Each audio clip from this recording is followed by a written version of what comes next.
Alors, InDesign, Acrobat, Photoshop, Illustrator, Flash, je ne sais pas ce que j'ai oublié, mais on a forcément tous, à un moment ou à un autre, utilisé un de ces outils dans nos vies numériques. Bonjour Sophie Yannikopoulos, merci beaucoup d'être avec nous pour la grande interview. Vous êtes la directrice générale d'Adobe France depuis 1 an et demi.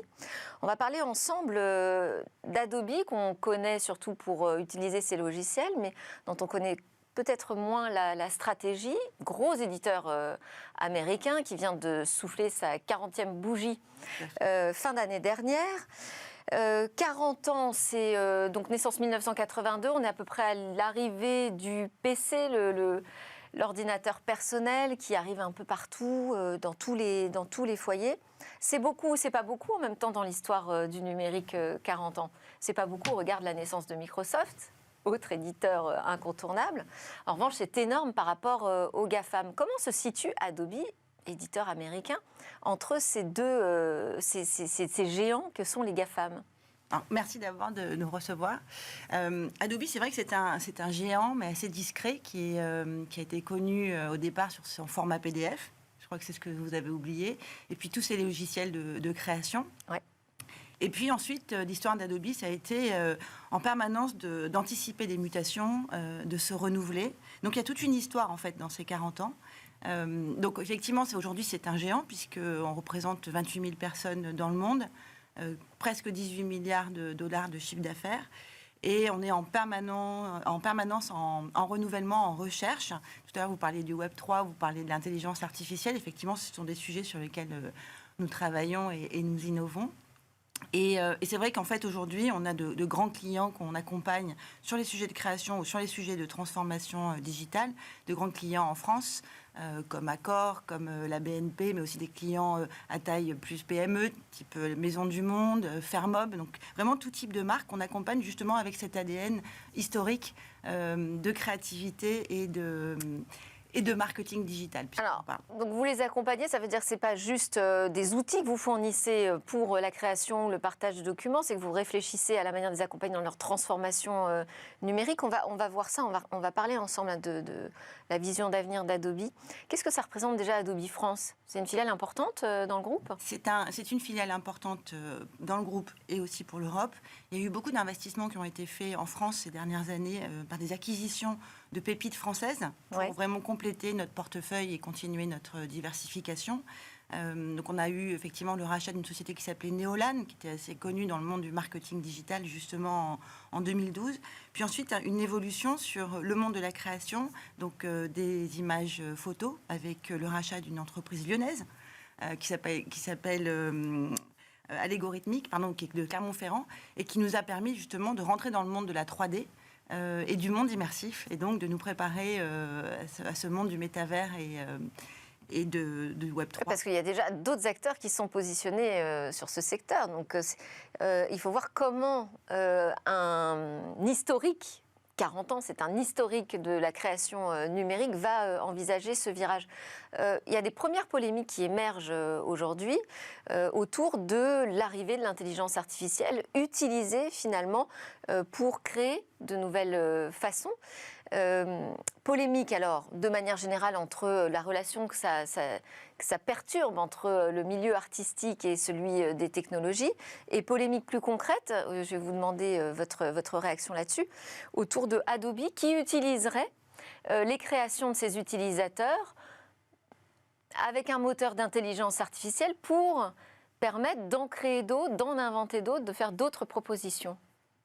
Alors, si on revient déjà sur le prémisse de l'intelligence artificielle pour Adobe et puis d'autres grands éditeurs américains, le principe de l'intelligence artificielle, je crois qu'on utilise, nous, cette technologie dans nos solutions pour être de plus en plus innovants depuis une dizaine d'années. Et l'enjeu de ce moteur, c'est vraiment de nous rendre plus intelligents. Donc, de nous rendre, nous, Qu'est-ce que ça apporte très concrètement ? Donc, ça veut dire quoi ? Ça veut dire que c'est le moyen pour des créatifs, puisqu'on parle des créatifs, par cette technologie, de mieux comprendre comment ils fonctionnent pour finalement banaliser tous les sujets qui n'ont pas de valeur ajoutée pour le créatif et pouvoir vraiment lui laisser le temps sur sa création. Donc ça, c'est le principe de l'intelligence artificielle. Donc par exemple, si je prends un exemple très concret, pour réaliser un détourage, pour contourner pour détourer un personnage dans un fond, par exemple, aujourd'hui, le logiciel sait le faire pratiquement tout seul automatiquement. Oui, puisqu'on considère que cette partie-là n'a pas vraiment de valeur ajoutée. Donc là, il y a eu un apprentissage du logiciel qui a permis de réaliser cette tâche de manière automatique. Ça permet vraiment au logiciel de pouvoir comprendre qui je suis et donc d'être dans cette personnalisation dont on parle aussi dans le marketing digital, on en reparlera tout à l'heure. Effectivement, de pouvoir dire à quoi je sers, quels sont mes talents de créatif et comment mon petit coach à côté de moi va m'accompagner pour pouvoir m'aider à gagner du temps. En fait, mon assistant. D'accord, donc il apprend en même temps que je l'utilise, il apprend de mes propres usages et de mes besoins.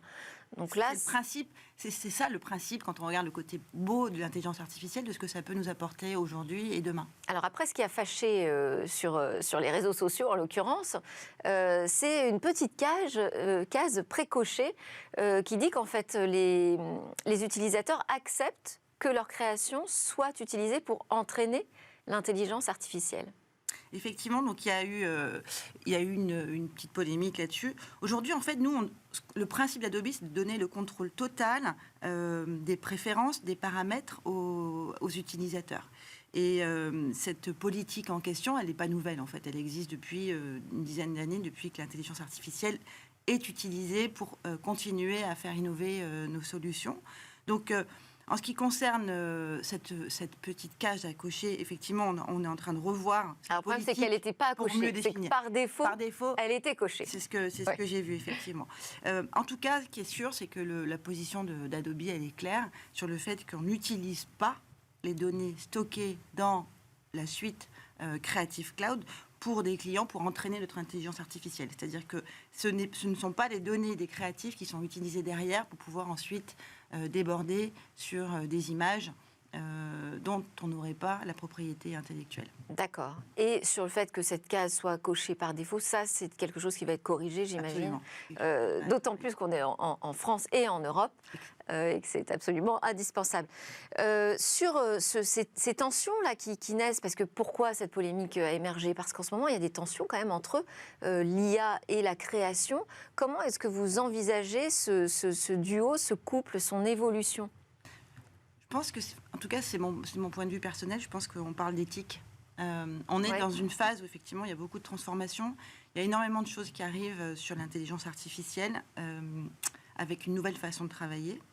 Et là, on fait appel à des notions de transparence, de confiance et d'éthique. Et j'aime beaucoup dire que je suis très à l'aise pour parler d'intelligence artificielle chez Adobe parce que je pense sincèrement que c'est une entreprise qui a beaucoup de valeurs, qui sont incarnées à tous les niveaux de l'entreprise. Et donc, finalement, je suis assez à l'aise pour parler d'intelligence artificielle, même dans un cas où il y a une case cochée qui ne devrait pas être cochée. Et on a parlé pas mal de personnalisation ces derniers temps.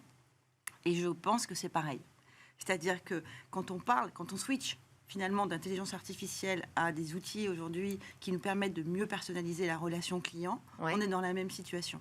On a besoin de données des consommateurs pour pouvoir justement arriver à cette personnalisation. Et on a pas mal associé dans les différentes études qu'on a faites, en particulier une étude qu'on a sortie au mois de novembre, qui s'appelait Le futur du marketing, une étude sur les gains de la personnalisation dans la relation client, qui était essentielle aujourd'hui, puisqu'en fait on voyait bien que les consommateurs ont changé, qu'on a pendant très longtemps segmenté en fait ces consommateurs dans des cases entre les milléniaux, les Gen Z, nos propres générations, et que finalement ça fonctionnait plus puisque les consommateurs changent. Et les consommateurs changent, n'ont pas envie d'être vus comme un segment, ont envie d'être reconnus comme une personnalité, comme quelqu'un d'unique. Et donc ça nécessite pour les marques de s'adapter, puisqu'en plus, la complexité dans tout ça, c'est que les consommateurs changent très souvent.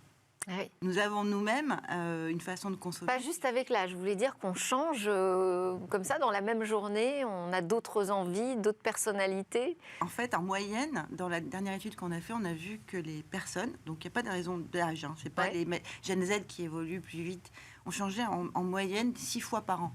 de façon de consommer. Okay. Donc en fait, toute la notion de fidélité qui existait auparavant, sur lequel on a bâti cette relation entre les marques et les consommateurs, est en train d'évoluer. Et donc, on est obligé de parler de personnalisation et de relations temps réel. Donc, c'est vraiment ce qu'attendent aujourd'hui les consommateurs. Et donc, quand on revient sur la notion... C'est ce qui explique que, oui, en fait, ces visions un peu obsolètes du consommateur type, ça a beaucoup fatigué aussi les utilisateurs traqués par les outils marketing.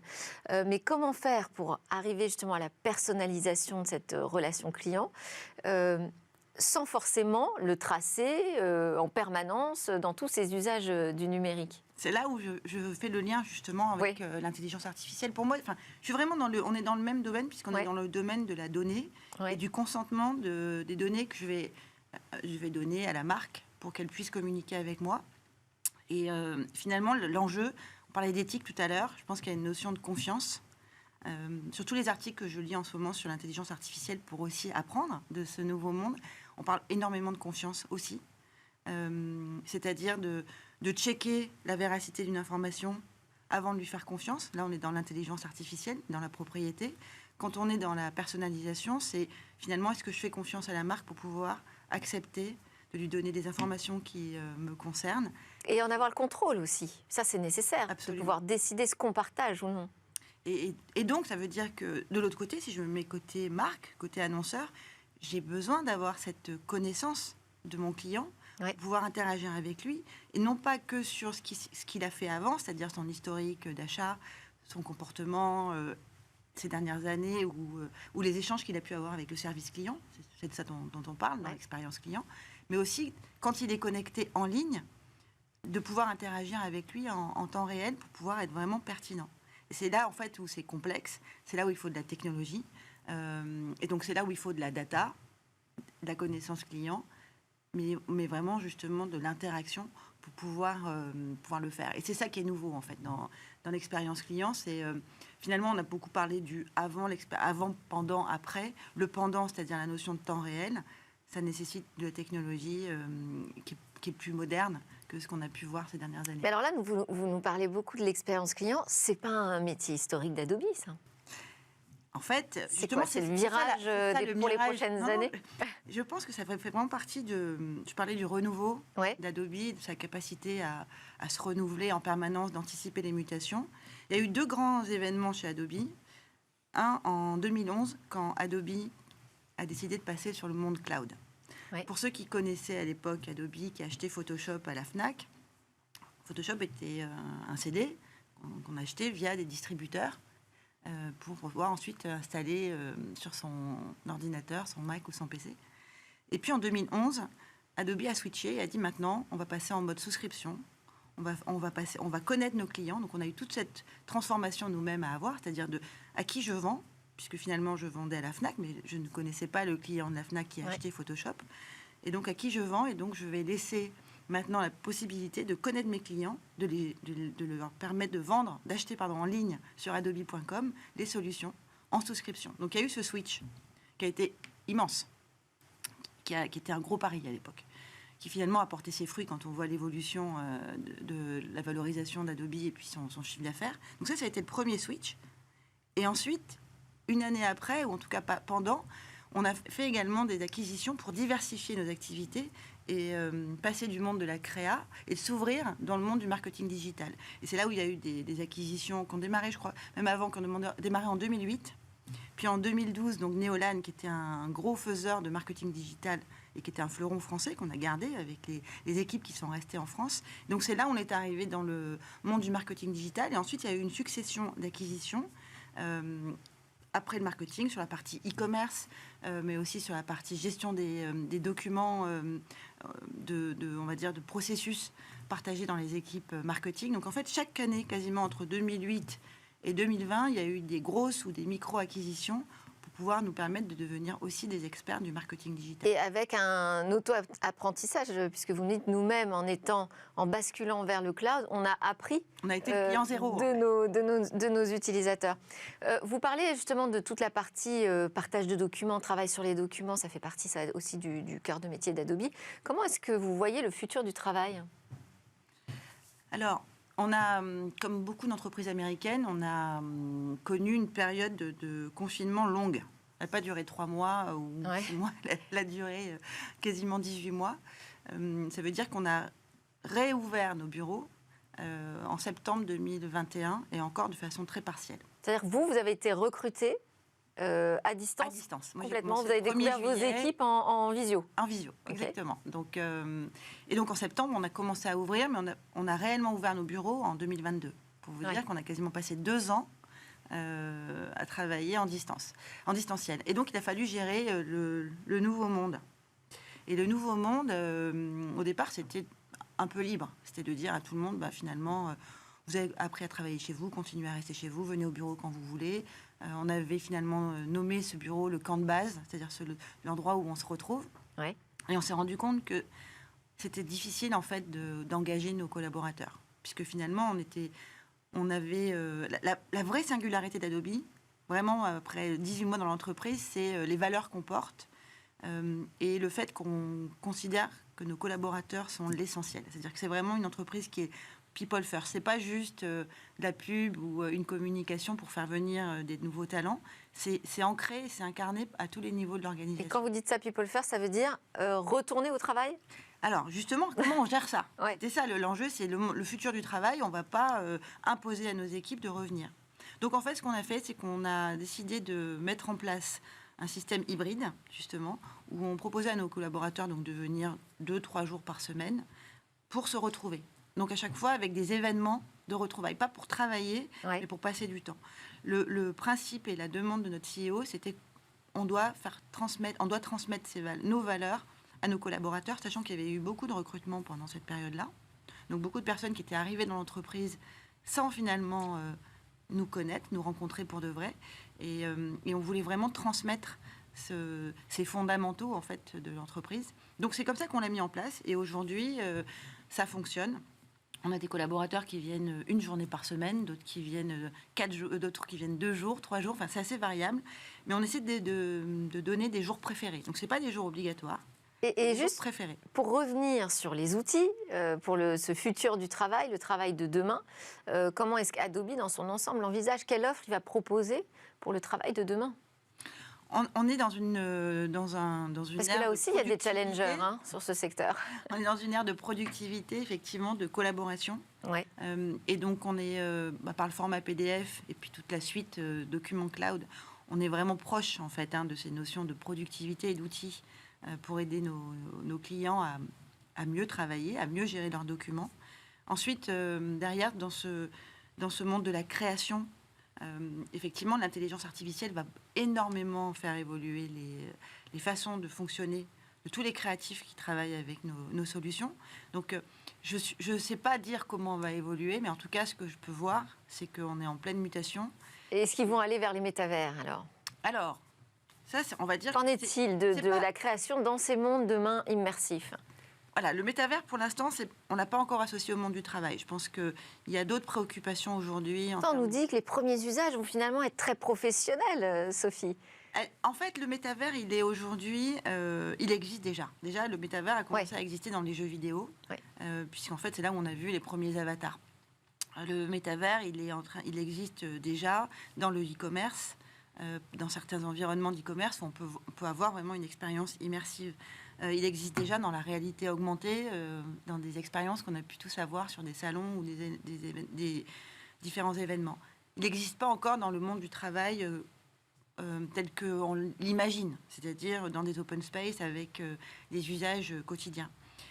Si on reprend la position d'Adobe sur le métavers, en fait, c'est un moteur d'expérience immersive sur lesquelles on a déjà en fait des applications de création qui sont un peu leaders sur le marché. Donc on est super présent dans le métavers historiquement. D'accord. Je parlais des jeux vidéo tout à l'heure, je parlais du e-commerce.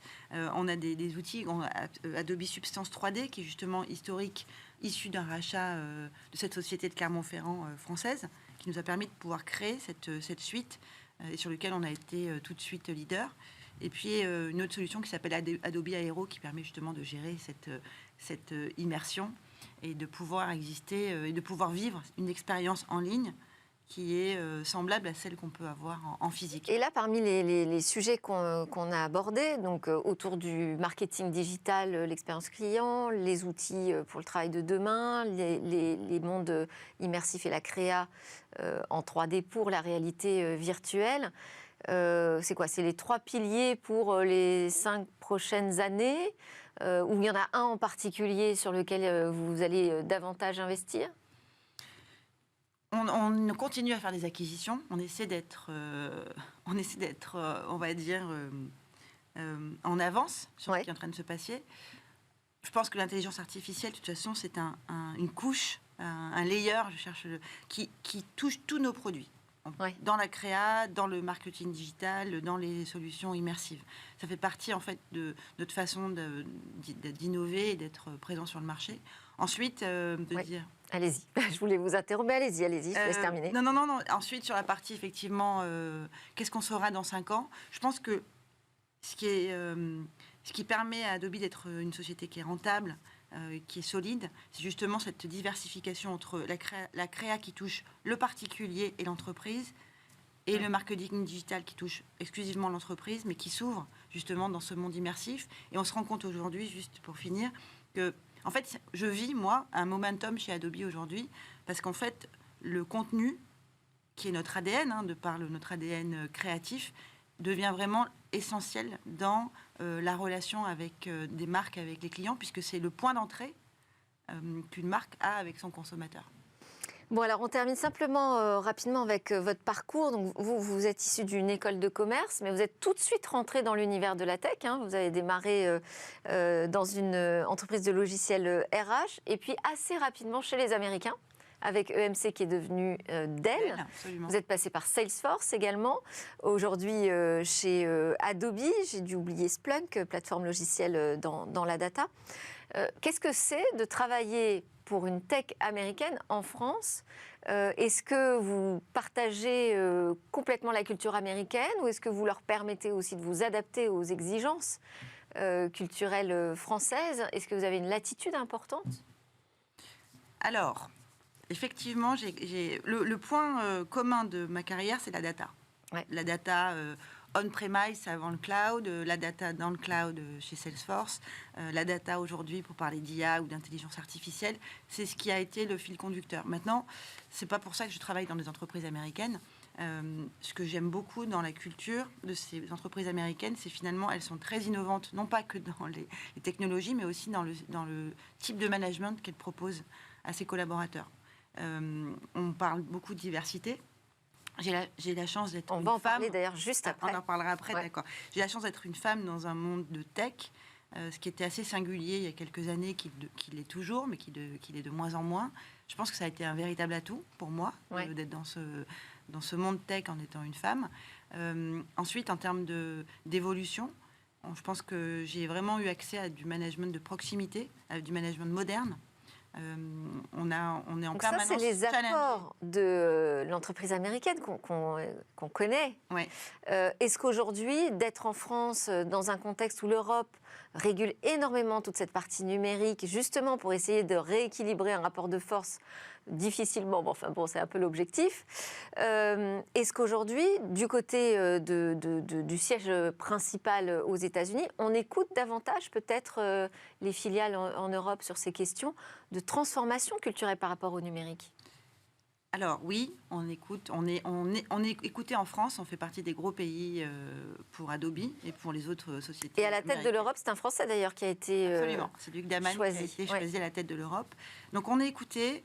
Le plus bel exemple en 2022, ça a été justement la sobriété énergétique et l'environnement. Ouais. Notre CEO se déplace régulièrement en France et en Europe et a constaté à quel point l'environnement, le climat était vraiment en haut des priorités des dirigeants français en particulier. Et je pense qu'on peut être fiers de voir que nos dirigeants français portent ce drapeau partout. Et donc aujourd'hui, on a une vraie singularité, Adobe France, pour pouvoir être ce rôle modèle dans la sobriété énergétique, nous-mêmes, de nos usages par rapport au groupe. Donc il y a des sujets. Alors, de temps en temps, effectivement, on reste une filiale. Ouais. Puis de temps en temps, il faut il faut affirmer on aussi. peut affirmer aussi notre côté français. Ces spécificités. Merci beaucoup. On termine avec l'interview express très vite. Vous répondez assez rapidement. Il faut que ça tienne tout ça dans moins de 2 minutes, absolument. Sophie Yannikopoulos, quels sont vos rêves? Quels sont mes rêves? Moi, j'aime bien dire être soi-même. J'aime bien utiliser la citation de Oscar Wilde. Soyez vous-même, les autres sont déjà pris. Vos peurs? Mes peurs, je suis une progressiste et une optimaliste, comme on dit. Donc, j'ai pas beaucoup de peur. J'ai confiance. Je pense que ma force, c'est ma confiance en moi et puis. Une interrogation alors peut-être?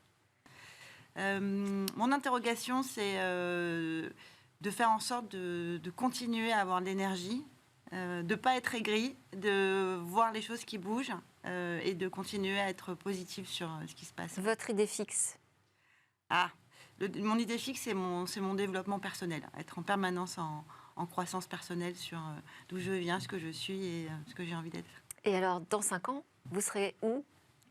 Dans 5 ans, je pense que j'aimerais continuer à être à la direction d'une entreprise humaniste et solidaire. Merci beaucoup. C'était la grande interview de Sophie Yannikopoulos, directrice générale d'Adobe France. On enchaîne avec les questions justement de diversité.